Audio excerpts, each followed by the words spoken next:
Rob Buffum joins us from the legislature. It has been an emotional roller coaster for the Conservatives, Rob. Well, it sure has me, Jung, and I can tell you this morning in the hallways there was a bunch of long faces of Conservative MLAs. People were visibly quite sad. There was also a sense of renewal amongst some other MLAs as the man who brought the party right to the cusp of forming government was forced out and a new temporary leader took over. And that is not... Facing a mutiny in the ranks, John Rustad stepped down as leader Thursday morning, changing his mind from hours earlier when he defiantly said he'd stay on. I talked to many of my supporters. I talked to the core people that have been around me, talked to my wife. They all encouraged me to carry on with this fight. But in order to do that would be the creation of a civil war within the Conservative Party of British Columbia. Rustad took the party from a single seat to the cusp of winning last year's election.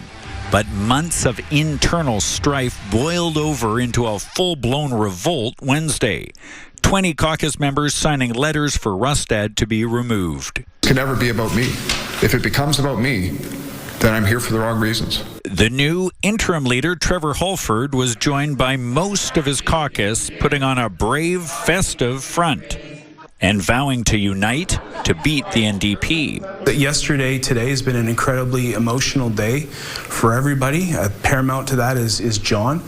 And it was an emotional day for a lot of our colleagues as well. Under Rustad's reign, 5 MLAs left, including high-profile member Eleanor Sturco, kicked out this fall after voicing her dissent. Part of what we need to see in the next few weeks and months is, can you bring back some of the people that left? Sturco says she'd rejoin the party if asked and doesn't rule out a run for its permanent leadership. I'll put some thought into it. You know, I'll make a decision on whether or not that's something I'd be interested in the coming days, and I'll let the public know. Rustad says he will stay on as an MLA but won't run for re-election next time.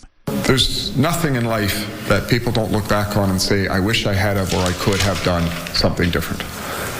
But I don't have any regrets. Holford says he will only be an interim leader and wants a robust leadership race with a new permanent leader. The timing for such a race unknown, and the official opposition enters the holidays with a new leader after a turbulent 2 days. As for exactly when that leadership race will take place, they don't know. The rules for it have yet to be set out, so we won't know exactly that format, but there's already lots of speculation, as you can imagine, Mijung.